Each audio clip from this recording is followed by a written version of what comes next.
Skills of Barber with GIBS Grooming. We're gonna clean up the sides of Leon's hair real quick. He has this glorious mullet and he just wants to kind of clean up the sides. So I'm gonna do a little step-by-step tutorial, show you what I do. I take my trimmers and I like to start with a line kind of from the bottom of the ear up to the top of the C-notch, right? Take it up against the grain.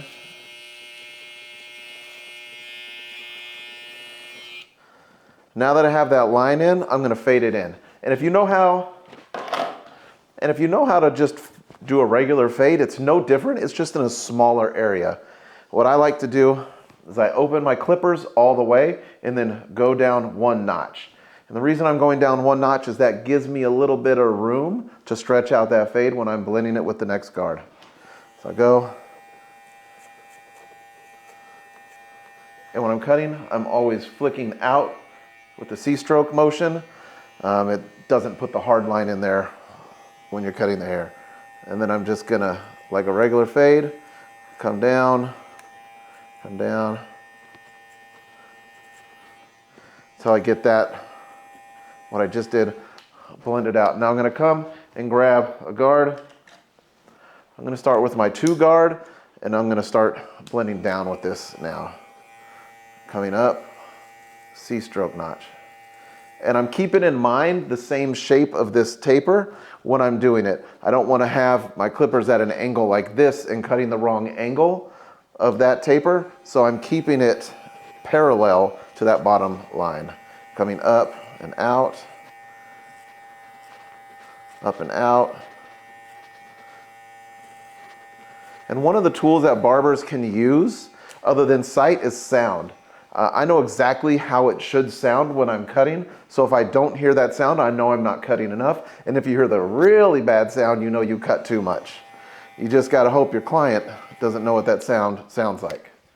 So now, coming to my 1.5, come. You see how I'm holding his head right here? Because I need to keep it stable. I don't want it flopping around. We all have those clients where you just barely comb it like this and their neck snaps back. We don't want floppy necks around here, so I'm just keeping my hand on their head, and I have my comb in my hand at all times, even when it's on there, so I can easily access it. I'm just going down with it now. Knowing your tools is super important too. If you have to take the time to look at what notch you're on, that just takes a lot of extra time. Just knowing exactly where it is, and you just come to that with experience, just doing it over and over and over. Knowing exactly how long each section is going to be based off where that lever is. All right. Kind of like 1 guard.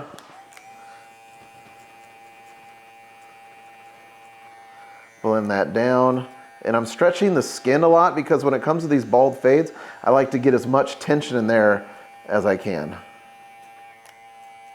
But you got to let it go every once in a while so you can see where the fade actually is.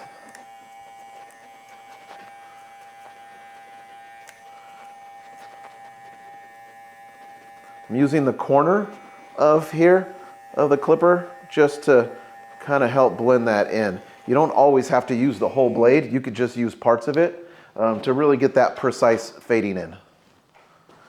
Now I'm going to my half guard.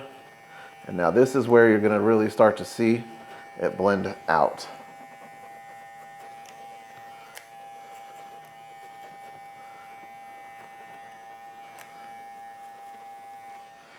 All right. It didn't 100% get that line out, but that's why I left us a little bit of wiggle room.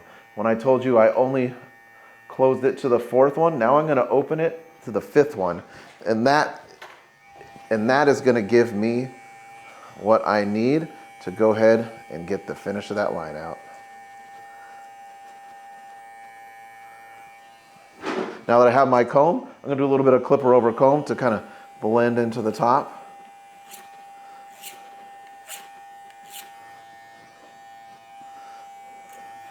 One thing about a taper is it really starts to look good once you line it up. That's when it really pops out.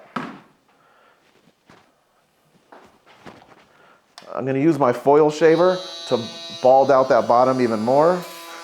going down with it, and then pulling the skin.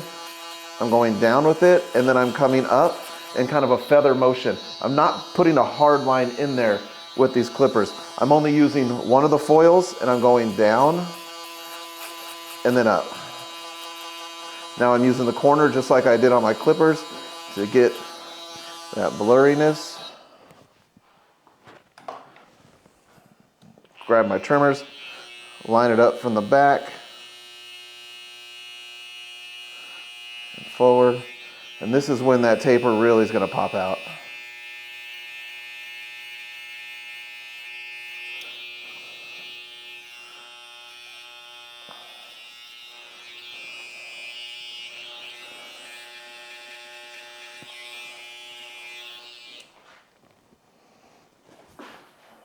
And there you go, we cleaned up his taper. If I wasn't giving instructions, that probably would have took me 2 to 3 minutes.